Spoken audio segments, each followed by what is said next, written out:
लहान मुलांसाठी स्वतः व्यक्त होणं आणि इतरांशी संवाद साधणं ही एक मूलभूत गरज असते. स्वतःला आणि आपल्या सभोवतालच्या जगाला समजून घेण्यासाठीचं ते एक महत्त्वाचं साधन आहे.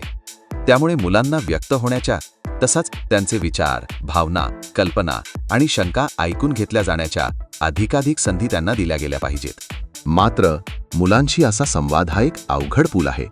कल्पना करा की एखाद्या अरुंद पुलावर दोन गलेलठ्ठ शेळ्या परस्पर विरुद्ध दिशांनी जाण्यासाठी समोरासमोर उभ्या राहिल्या तर काय होईल? त्या जर शहाण्या असतील तर त्यातली एक स्वतः खाली बसून दुसरीला आपल्यावरून उडी मारून पलीकडे जाण्याचा रस्ता करून देईल. पण मुलांशी संवाद साधताना पालक हे शहाणपण दाखवतात का? पहिल्यांदा तर पालकांचं म्हणणं असतं, तू पलीकडे जाऊच नकोस, माझ्या विरुद्ध नको तर माझ्याच दिशेने चाल. दुसरं म्हणणं असतं, तू काही विचार करू नकोस, मी तयार रेडीमेड दिलेल्या विचारांनुसारच चाल. आणि तिसरं म्हणणं असं असतं की आम्ही मोठे आहोत त्यामुळे तुम्ही आम्हाला झुकवायला सांगू नका. नम्रता राखणं ही तुमचीच जबाबदारी आहे. वास्तविक पाहता मुलांना जगाविषयी प्रचंड उत्सुकता असते आणि ती त्यांना जग स्वतः अनुभवून समजून घ्यायची असते. तिथं त्यांना तयार किंवा लादलेल्या गोष्टी नको असतात. शिवाय कोणत्याही अनुभवावर स्वतः प्रक्रिया झाल्याशिवाय त्या गोष्टीला अर्थ उरत नाही.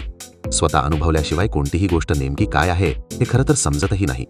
अशा वेळी पालकांनी शहाण्या शेळीची भूमिका घेणं हेच मुलांना खरी नम्रता शिकवण्याचं प्रभावी साधन ठरतं. केवळ मुलांनाच नव्हे तर कोणत्याही व्यक्तीला आपल्या चुका ऐकायला सहजासहजी आवडत नाही. शाळेत मुलांनी निबंध लिहिला, गोष्ट सांगितली किंवा एखादी कला सादर केली की लगेच पहिली गोष्ट घडते ती म्हणजे त्याचं मूल्यमापन आणि त्यात सुधारणा करण्याचे प्रयत्न.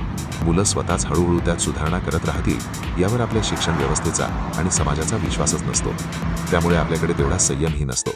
असं संयमाचं, विश्वासाचं आणि गरजेपुरताच आधार देणारं वातावरण मुलांना मिळवून देणं ही संपूर्ण समाजाचं कर्तव्य आहे. असं पोषक वातावरण हेच मुलांसाठी खरं प्रोत्साहन आणि प्रशिक्षण ठरतं. म्हणून ऐकून घ्या, वाईट किंवा चुकीचंच काय, चांगलं सुद्धा ठरवण्याची घाई करू नका आणि आवश्यक तेव्हाच आणि तितकाच आधार द्या.